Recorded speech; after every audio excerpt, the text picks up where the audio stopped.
Now, in 1929, a global event occurred, similar in scale and damage to the World Wars, and it was called the Great Depression, or it began with a thing called the Wall Street crash.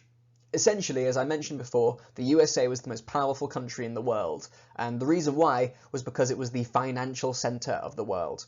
The USA had the most money in the world. It didn't have the most resources, but it basically dealt and traded lots of money. Basically, it was the world's bank.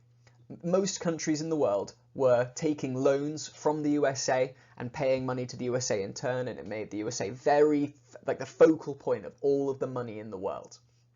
Now, we don't need to get into super complicated means, but essentially, poor organization and poor tracking of that money led to what is called a financial crash, where suddenly the value of the USA currency, the dollar, sunk.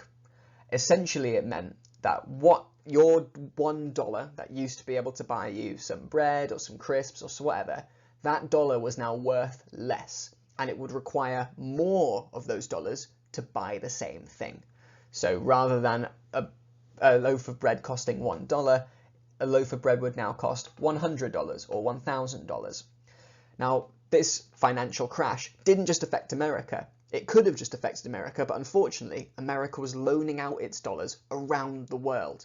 A good example of where it was loaning it was places like Germany to cover their reparation pay.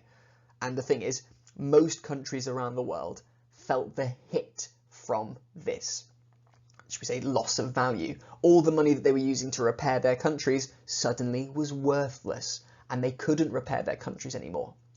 A nice way to think about this Wall Street crash is that it leads into a worldwide event known as the Great Depression. It's a period of years where basically every country in the world is now struggling financially. Every country in the world is kind of poor. Every country in the world has people struggling for jobs. Every country in the world has businesses failing, and every country in the world has people struggling to be able to pay, to afford to pay for food. It's a really tough time. It's a really tough time for people to exist and live. And if you can imagine, the League of Nations now has another problem on its hands.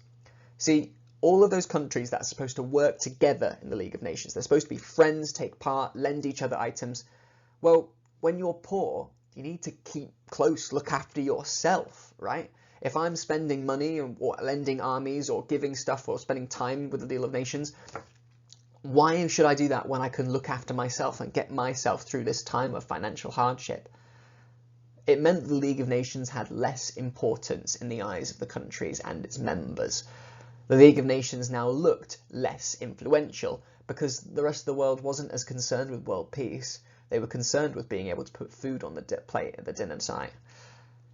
That's what you need to know. That's how the Great Depression affects the League. And admittedly, I've only covered half of it. Look at the textbook to see if you know more. But if you can tell me what the Great Depression is, how it affects interaction with the League, and which particular aspects of the League were weakened by the Great Depression, then you'll know what you're talking about for this topic. Anyways, good luck. See you later.